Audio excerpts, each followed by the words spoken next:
Coucou tout le monde, bienvenue sur Viens et suis-moi, écoute et prête l'oreille, je suis Vaya Prière et je suis très heureuse de pouvoir vous retrouver cette semaine pour cette deuxième vidéo dans notre étude de Un et Fille, les chapitres 1 à 5. Dans notre première vidéo, nous avons parlé du processus de révélation, du modèle de révélation, nous avons parlé de la valeur des Écritures et, et de ce qu'elles nous apportent aujourd'hui et pourrait continuer à nous apporter. Et j'espère, chers frères et sœurs, que vous avez lu vos chapitres et que vous vous êtes délectés de votre lecture comme ce fut le cas pour moi cette semaine. Je ne cesse d'apprendre. Pourtant, je ne suis pas à ma première lecture du livre de Mormon. J'ai plusieurs éditions de lecture du livre de Mormon et je suis fascinée et je m'émerveille à chaque fois de découvrir de nouvelles choses et, et de mieux connaître mon Sauveur et notre Père céleste. En parlant de connaître, nous allons faire la connaissance de deux personnages. Pour pouvoir comparer et opposer est une compétence essentielle que nous devons posséder lorsque nous étudions les Écritures. Les Écritures, bien souvent, nous présentent deux personnages ou principes ou actions contrastées et nous invitent à les comparer. Et lorsque nous les comparons, les qualités de ces personnages sont augmentées lorsque nous les juxtaposons les unes aux autres. Nous le verrons cette année avec le roi Noé contre Abinadi, Alma contre Korihor, Amalikia contre le capitaine Moroni. Mais ici, dans Un et Fille, quels seront nos principaux personnages que nous allons examiner aujourd'hui? Eh bien, il s'agit de Néphi et de Lamon. Maintenant, on peut également faire une étude intéressante, et je vous encourage à le faire en comparant par exemple Sam avec Lemuel. Mais il y a ceux qui avancent vers le bien ou le mal et ceux qui suivent l'influence de ceux qui sont bons ou mauvais. Et pour gagner du temps, nous allons nous concentrer uniquement sur Néphi et sur Lamon. Nous allons examiner ces deux frères depuis le début de Un Néphi et nous allons voir cette évolution jusqu'à deux Néphi parce que nous savons tous comment cette histoire va se terminer. La famille va se diviser et nous allons nous retrouver avec des Néphites et des Lamanites. Mais comment est-ce que tout cela est arrivé? Au début de l'histoire, je ne pense pas que Néphi et Lamon soient des personnages aussi éloignés qu'on pourrait l'imaginer. Ce sont des frères. S'ils n'avaient pas reçu le commandement de quitter Jérusalem, au moins au début, la distance entre leur engagement ou leur spiritualité n'aurait pas été aussi grande qu'elle le serait au final. Mais à mesure que les défis se succèdent, ils commencent à se séparer. Ils s'éloignent de plus en plus dans une progression ou une régression étape par étape. Lamon et Néphi ont peut-être parcouru des mondes très éloignés l'un de l'autre sur le plan spirituel, mais je ne crois pas qu'ils aient commencé de cette façon. Alors, il y a en évidence 4 défis distincts auxquels Néphi et Lamon sont confrontés dans l'histoire du voyage de la famille vers la terre promise. Nous allons voir comment chacun de ces deux hommes a répondu à chacun de ces défis et quel a été le résultat, une récompense ou une réprimande. Cela nous aidera à considérer l'histoire dans son ensemble plutôt que de la considérer simplement par morceaux. Donc, je vous invite à marquer vos écritures en utilisant une couleur pour les filles et une couleur pour l'amant. Le premier défi auquel ils doivent relever, c'est quitter Jérusalem. Ok? Lorsque Léhi arrive et dit à sa famille qu'ils doivent partir, Néphi ne se contente pas de le croire sur parole. Nous n'entendons pas tout de suite un « j'irai et je ferai » de sa part. Mais les Écritures semblent nous suggérer que lui aussi a eu du mal à prendre la décision de quitter Jérusalem. Mais la différence est qu'il a un grand désir de connaître les mystères de Dieu. Alors qu'est-ce qu'il fait? Il prie. Et quelle est sa récompense pour cela? Le Seigneur répond à sa prière et adoucit son cœur. L'amant, par contre, d'un autre côté, il dit qu'il ne connaît pas les voies de Dieu, qu'il n'avait aucun désir de connaître les choses de Dieu, donc il murmure et ne croit pas en son Père. C'est une attitude que j'appellerais de l'apathie, une attitude que nous voyons beaucoup chez nos jeunes. Ce ne sont pas de mauvais enfants, c'est juste qu'ils ne se soucient tout simplement pas des choses spirituelles. Il est même navrant de voir ce genre d'attitude chez nous aussi en tant qu'adultes. Et cette histoire peut constituer une grande mise en garde pour les personnes apathiques envers les choses spirituelles. Je pense que c'est C'est là que l'amant se trompe pour la première fois et ensuite ça va juste être une descente étape par étape. Alors quel est le résultat de cette apathie, de ces murmures? Il est réprimandé et confondu par l'éhi. Et cette réprimande semble fonctionner dans ce cas parce que l'amant va s'exécuter et va arrêter de murmurer, pour le moment. Le deuxième défi, on leur demande de retourner à Jérusalem chercher les plaques. Retourner, ils venaient de faire 3 jours de voyage. Quelle est la réponse de Néphi? Probablement le verset le plus célèbre de tout un Néphi, j'irai et je ferai les choses que Dieu a commandées, car je sais que le Seigneur ne donne aucun commandement aux enfants des hommes sans leur préparer la voie pour qu'ils puissent accomplir ce qu'il leur commande. Je sais que nous citons presque toujours ce verset comme un excellent exemple d'obéissance, ce qui est le cas. Mais je pense que c'est encore plus une écriture sur la foi et la confiance que l'on peut placer en Dieu. Je suis sûre que Néphi n'avait aucune idée de la manière dont il pourrait faire ce qui avait été demandé. Mais cela n'avait pas d'importance. Il savait quelque chose sur le fait que Dieu lui demande de faire quelque chose. Alors si Dieu le demande, je peux le faire. La capacité est inhérente au commandement. Parce que Dieu nous demande aussi à nous de faire des choses difficiles, n'est-ce pas?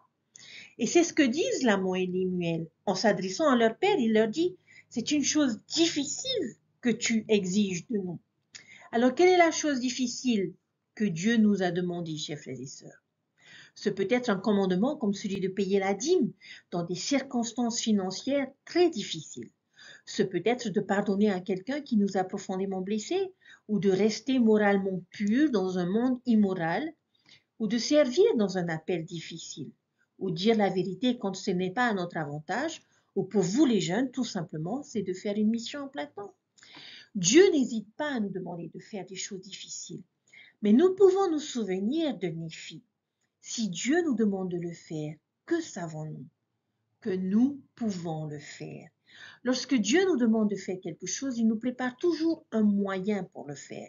Parce que si nous ne pouvions pas le faire, il ne nous aurait pas demandé de le faire en premier lieu. Quel est le résultat ou la récompense d'avoir ce genre d'attitude qui est « j'irai et je ferai » Léhi lui dit qu'il est favorisé et béni du Seigneur. Et ce peut être le cas pour nous.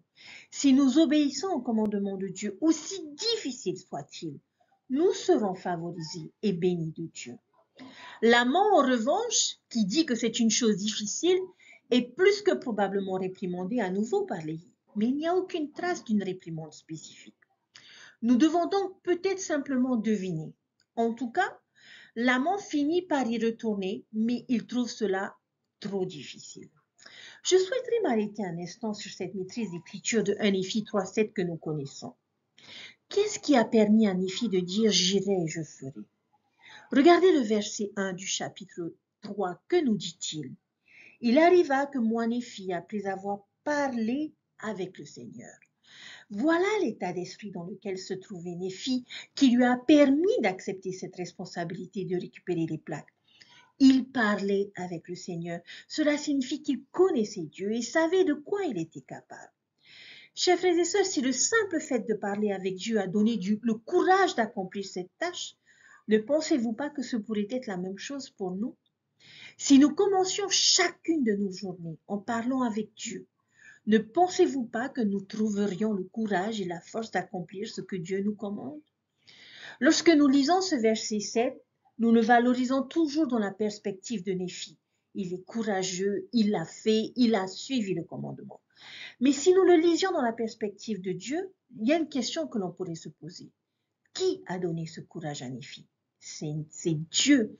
Et ce verset est aussi un verset qui dit « Je prépare pour accomplir ».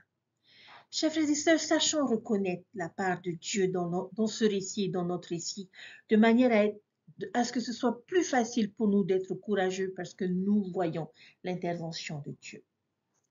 Le troisième défi, il cherche à obtenir les plaques. Une fois sur place, la première tentative pour récupérer les plaques se solde par un lamentable échec. Laban refuse et menace de faire tuer l'amant. Comment est-ce que ce dernier réagit? Il est prêt à abandonner. C'est comme s'il disait, eh bien, on a essayé, ça n'a pas marché, alors on rentre à la maison. Et qui c'est qui doit le corriger cette fois-là? Son petit frère, Néphi. Néphi qui lui dit, non, nous n'allons pas revenir en arrière, nous allons accomplir ce que Dieu a commandé. Et nous savons que grâce à sa foi, il finira par réussir à obtenir les plaques. Et il y a ici une belle alliance de loyauté de la part de Néphi vis-à-vis de Dieu. Malgré la difficulté, il ne voulait pas rentrer, il voulait accomplir ce commandement. Et nous, chers frères et sœurs, sommes-nous de ceux qui abandonnent à la première difficulté, au premier échec? Troisième défi. Néphi a une idée. Il dit, ok, à la maison, on a toutes ces richesses que nous avons laissées derrière nous, on va aller les chercher et les offrir en échange des plaques. Comment ça se passe? Pire encore, ça ne marche pas. Ils sont obligés d'abandonner toutes leurs richesses et de fuir pour sauver leur vie. Et comment est-ce que l'amant réagit à cela? Il se met en colère et commence à battre Néphi avec un bâton. Qui doit intervenir et le réprimander? Cette fois-ci, un ange. Un ange les réprimande et arrête les coups. Quelle est l'attitude de Néphi? J'y retourne, nous allons accomplir. Les deux premières idées n'ont pas fonctionné. Alors cette fois, il va simplement entrer et s'appuyer sur l'esprit sans savoir à l'avance ce qu'il est censé faire. Il avait une foi totale. Et nous savons ce qui se passe. Il se faufile dans la ville, il suit l'esprit, il trouve Laban, le tue, s'habille avec ses vêtements et parvient à récupérer les plaques et même à prendre et inviter un serviteur à le suivre. Grâce à sa foi, il a accompli ce que le Seigneur lui avait commandé. Ça a marché. Sa foi n'a pas été vaine. Je pense qu'il y a un principe important, chers frères et sœurs. Jusqu'à présent, que nous enseigne cette histoire sur les choses que Dieu nous commande de faire?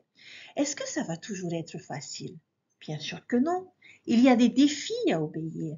Avons-nous parfois la même attitude de l'amant lorsque nous cherchons à obéir? Nous ne sommes pas prêts à faire qu'un seul essai, mais dès que nous rencontrons une opposition, nous jetons l'éponge. Nous pourrions dire des choses, j'ai essayé de faire ce qu'on m'a demandé, et regarde comment ça s'est passé. Ça s'est transformé en un désastre. Et de dire, ben, si Dieu voulait vraiment que je suive ce commandement, alors il devrait me faciliter la tâche. Avons-nous envie d'abandonner notre mission lorsque nous découvrons qu'il s'agit en réalité d'un travail très difficile? Sommes-nous prêts à abandonner la loi de la dîme lorsque nous la payons avec foi, mais que nous éprouvons quand même des problèmes financiers? Sommes-nous prêts à abandonner notre mariage lorsque nous découvrons qu'il est en fait assez difficile de réunir deux personnes de vie différentes? Dieu ne nous promet jamais la facilité en matière d'obéissance. Il est plus que probable que nous trouverons des obstacles à notre obéissance. Dieu ne va pas aplanir tous les sentiers à notre place. Maintenant que nous réfléchissons à l'ensemble de ce récit, y a-t-il quelque chose qui vous a marqué? Voyez-vous des vérités enseignées dans cette comparaison de Néphi et de l'amant? Il y a une chose que j'ai remarquée. Chaque fois que Néphi obéit ou fit preuve de foi, il est récompensé par des expériences incroyablement variées avec l'esprit. Ses prières sont exaucées, il entend la voix du Seigneur, il est secouru par un ange, on lui donne la force physique pour briser ses liens et encore beaucoup de choses que l'on va découvrir. Il est béni, il est nourri, il est heureux. Sa vie illustre le principe que j'aime dans Doctrine et Alliance, section 50, verset 23, qui dit « Ce qui est de Dieu est lumière, et celui qui reçoit la lumière et demeure en Dieu reçoit plus de lumière, et cette lumière devient de plus en plus brillante jusqu'au jour parfait. » À mesure que Néphi répond à ses difficultés avec foi, obéissance et gratitude, Dieu lui donne de plus en plus de lumière. Et à la fin de son récit, nous voyons à quel point il s'est rapproché de Dieu et combien de lumière il a pu recevoir dans sa vie. L'amant, en revanche, va dans la direction exactement opposée. Et il est intéressant de noter que l'amant fait l'expérience de tout ce que fait Néphi. L'amant finit par obéir fondamentalement au commandement du Seigneur. Quitte-t-il Jérusalem? Oui. Est-ce qu'il retourne chercher les plaques? Oui. Et un peu plus tard, on va voir, est-ce qu'il va aider Néphi à construire un bateau? Oui. Est-ce qu'il va voyager vers la terre promise? Oui. Il finit par faire tout ce que Néphi fait. Alors pourquoi finissent-ils dans des endroits si différents à la fin? c'est son attitude, c'est sa façon d'obéir. Il obéit en murmurant et à contre-cœur, tandis que Néphi obéit avec foi et gratitude. Donc, notre vérité, chers frères et sœurs, c'est que lorsque Dieu nous demande de faire des choses difficiles, si nous obéissons avec une attitude de foi et de gratitude, Dieu nous récompensera. Si j'obéis avec une attitude de murmure et de rébellion, je serai réprimandé. Alors, comment obéir?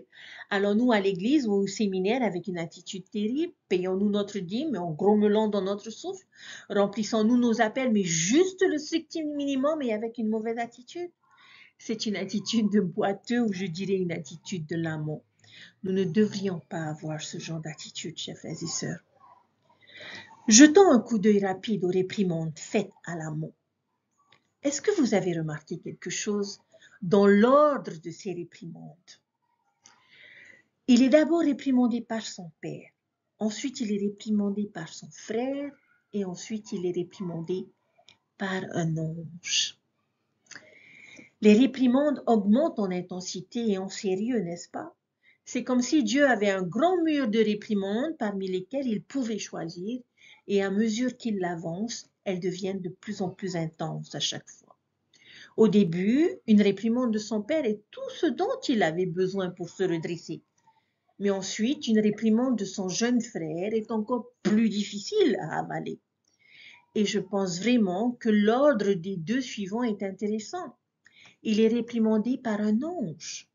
À mesure que Néphi se rapproche de Dieu, l'amant s'éloigne de plus en plus de lui. L'ascension spirituelle de Néphi comparée à la disparition spirituelle de l'amant.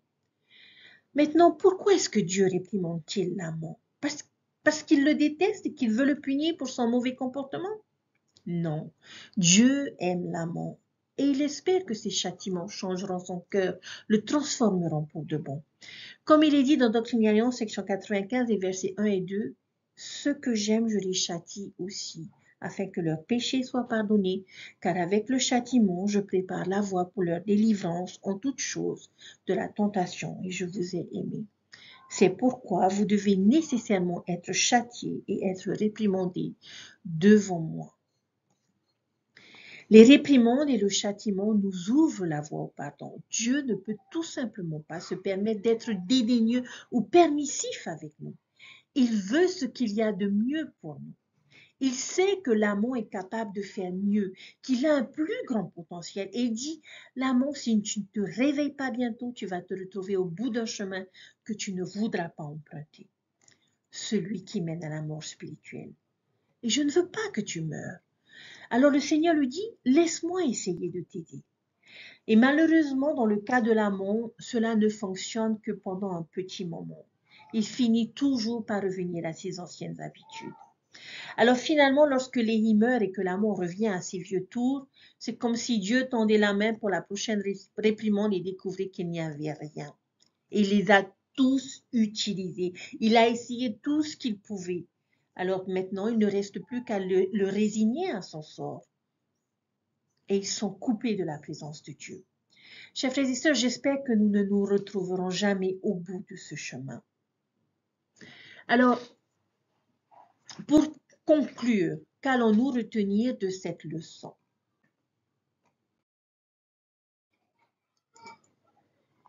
Il y a beaucoup de vérités que nous avons vues dans notre étude de cette semaine.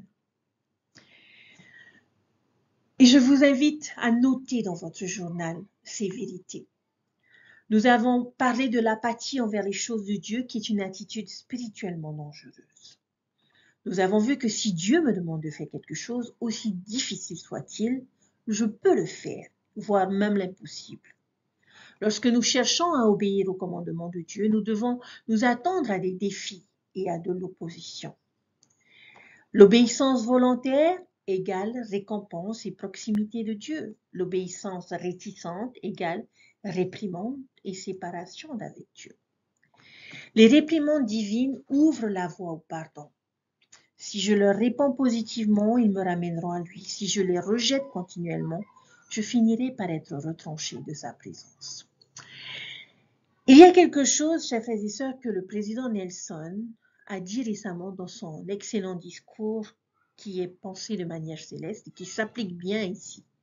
Il a dit ceci: lorsque vous faites des choix, je vous invite à adopter une vision à long terme, une vision éternelle.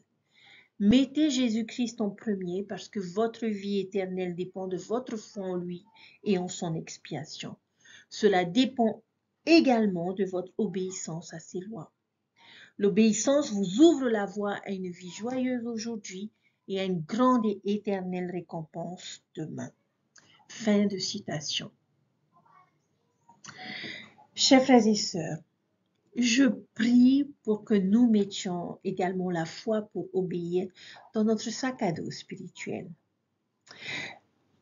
Connaissez-vous le logo de Nike qui dit « Just do it ».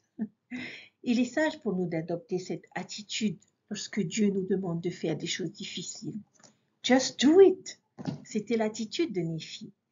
N'oublions pas que nous pouvons choisir des récompenses ou des réprimandes lors de notre voyage vers notre terre promise en fonction de notre attitude envers les commandements de notre Père Céleste. Alors, chers frères et sœurs, 3 grands principes qui nous aideront dans notre voyage vers la terre promise.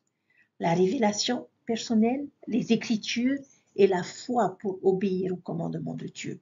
Si nous gardons ces 3 choses dans notre sac à dos, alors un jour, je crois que nous arriverons, nous aussi, à notre terre promise.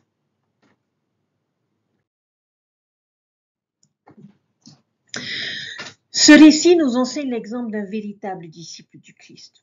Que devrait être notre attitude si nous sommes de vrais disciples du Christ? Le thème des jeunes de cette année est « Je suis un disciple du Christ ». Aucun trésor, aucun passe-temps, aucune position, aucun média social, aucun jeu vidéo, aucun sport, aucun lien avec une célébrité, ni rien sur terre n'est aussi précieux que la vie éternelle. Le Seigneur conseille donc à chacun d'entre nous, considère tes voies. Alors je nous pose la question, sommes-nous de vrais disciples de celui qui a tout donné pour nous, de notre Rédempteur et avocat auprès du Père, de celui dont l'engagement était absolu au cours de son sacrifice expiatoire et l'est maintenant à travers son amour, sa miséricorde et son désir que nous recevions la joie éternelle? Jésus a dit à Pierre et à André, « Suivez-moi ». Il ne s'agissait pas d'une invitation à passer du temps avec lui. Il voulait qu'ils soient ses disciples pour toujours. Il ne voulait pas seulement qu'ils le regardent instruire les gens, qu'ils le regardent les aimer ou faire des miracles. Il voulait qu'ils fassent de même. Il voulait que son œuvre devienne également la leur. Le fait de choisir le Christ impliquait qu'ils apprendraient à servir et à penser comme lui. Ils s'entraîneraient à vivre comme lui. Il les guiderait et leur donnerait l'aide dont ils auraient besoin pour devenir davantage semblables à lui. Réfléchissons à notre programme Viens et suis-moi, chers frères et sœurs. Et je nous invite à nous demander, est-ce que mon étude de Viens et suis-moi m'aide à servir et à penser comme le Sauveur? Est-ce que mon étude m'entraîne-t-elle à vivre comme lui? Est-ce que j'étudie suffisamment pour être guidée et trouver l'aide dont j'ai besoin pour devenir davantage semblable à mon Sauveur? Nos paroles et nos actions témoignent-ils de notre qualité de disciple du Christ? Sommes-nous en mesure de pouvoir lui dire « J'irai et je ferai sans hésiter, sans douter, sans murmurer » Président Nelson a également dit que bien faire quelque chose demande des efforts et devenir un vrai disciple de Jésus-Christ ne fait pas exception à cette règle. Il nous demande de travailler dur pour devenir de meilleurs disciples de Jésus-Christ. Il a dit que pour ressembler davantage au Sauveur, nous devons renforcer notre foi en demandant, en agissant et en étudiant. Le président Nelson a dit « Demandez à votre Père Céleste au nom de Jésus-Christ de vous aider. Demandez à l'aide de la prière comme Néphi l'a fait. » Et c'est une des clés pour savoir comment nous pouvons devenir un meilleur disciple de Jésus-Christ. Nous devons demander avec foi pour connaître la volonté du Seigneur et accepter le fait qu'il sait ce qu'il y a de mieux pour nous. Et comme Néphi, nous devons agir. Agir est une clé essentielle pour devenir un meilleur disciple. Lorsque nous agissons, il nous guide et nous oriente le long du chemin. Je suis certain que Néphi avait cherché à être guidé par le Seigneur pour savoir comment obtenir les plaques d'airain auprès de Laban. Pourtant, ses frères et lui ont essayé 2 fois sans succès, mais ils ont agi et le Seigneur les a guidés sur le chemin. Et finalement, la 3e tentative fut la bonne. Et Néphi a déclaré, « J'étais conduit par l'Esprit, ne sachant pas d'avance ce que j'allais faire. » C'est ainsi, chers frères et sœurs, que le Seigneur procède. Il nous laisse fournir des efforts et agir par nous-mêmes, et quand nous ne voyons pas clairement ce qu'il faut faire. Le Seigneur a dit à Néphi quoi faire. Va récupérer les plaques, mais il ne lui a pas dit comment le faire. Il a laissé Néphi réfléchir et rechercher l'aide du Seigneur, et c'est souvent de cette manière qu'il agit dans notre vie. Lorsque nous agissons avec foi, le Seigneur nous guide et nous oriente dans la bonne direction. Devenir un meilleur disciple du Sauveur Jésus-Christ représente le défi de toute une vie, chers frères et sœurs. Et nous en sommes tous à des étapes différentes, chacun avançant à son rythme. Et nous devons garder à l'esprit que ce n'est pas une compétition et que nous sommes là pour nous aimer et nous aider les uns les autres. Nous devons agir de manière à ce que le Seigneur puisse œuvrer avec nous dans notre vie. J'aimerais finir mon enseignement sur quelque chose qui m'a beaucoup invité à réfléchir. Dans notre lecture de cette semaine, nous découvrons souvent l'expression « dans ce genre de langage ».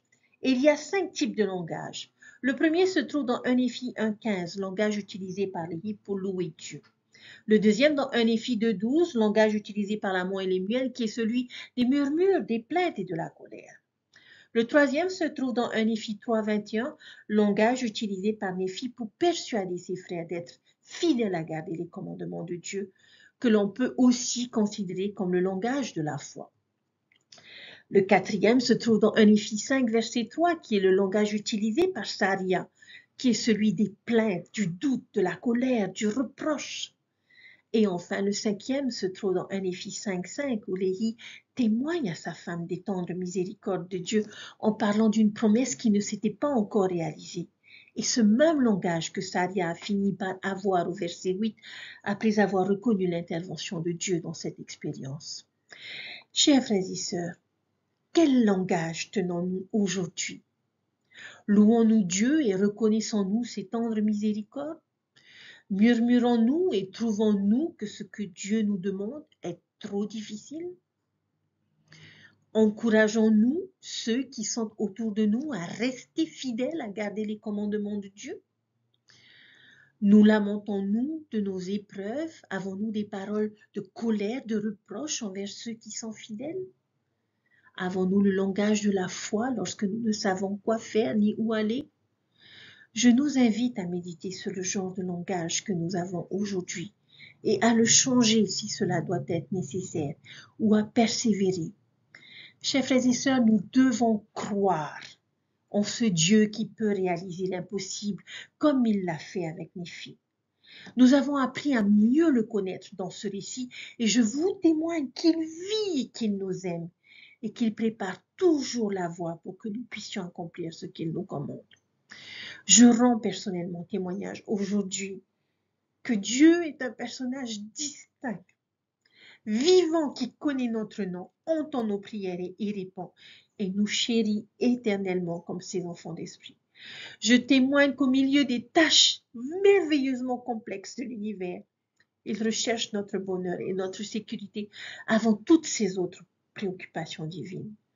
Lorsque nous réfléchissons à la bonté de notre Père Céleste et de Jésus-Christ, notre confiance en eux grandit. Nos prières changent parce que nous savons que Dieu est notre Père et que nous sommes ses enfants. Nous ne cherchons pas à changer sa volonté, mais à conformer la nôtre à la sienne et à nous assurer les bénédictions qu'il veut nous donner, à condition que nous les lui demandions. Nous aspirons à être plus doux, plus purs, plus constants, plus à l'image du Christ. Et ces changements nous qualifient pour recevoir d'autres bénédictions des cieux. Chers frères et sœurs, vous pouvez voir et constater que notre lecture de cette semaine est riche en leçons, en principes, mais surtout, encore une fois, elle nous montre, elle nous aide à mieux connaître Dieu. à travers son intervention divine dans l'histoire de cette famille, dans les choix qu'il doit faire, dans les commandements qu'il doit suivre. Je sais que Dieu vit, qu'il nous aime. Et je lui suis reconnaissante pour ce merveilleux récit étudié cette semaine qui m'a encore rappelé que s'il est le plus puissant de toute la terre, il n'y a rien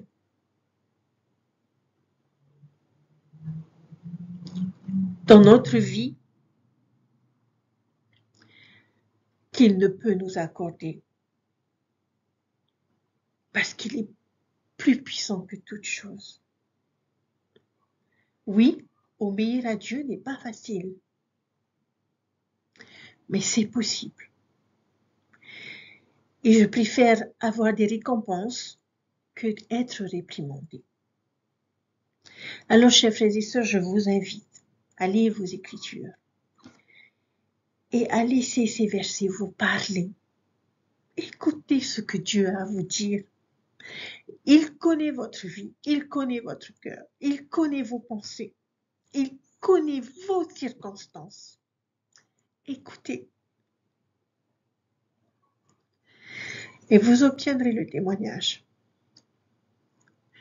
qu'il est un père aimant, attentionné, soucieux de chacun de ses enfants et qu'il prépare en effet la voie pour accomplir ce qu'il nous commande.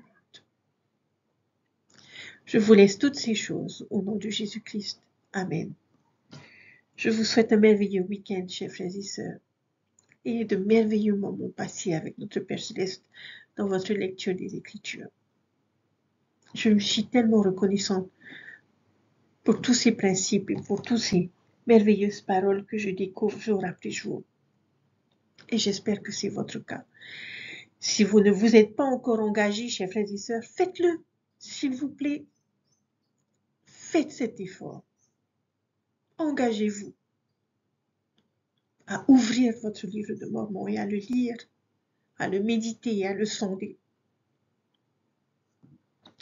Et je sais qu'il changera votre vie, qu'il vous changera, qu'il changera votre cœur, comme ce fut le cas pour les filles, qu'il adoucira votre cœur.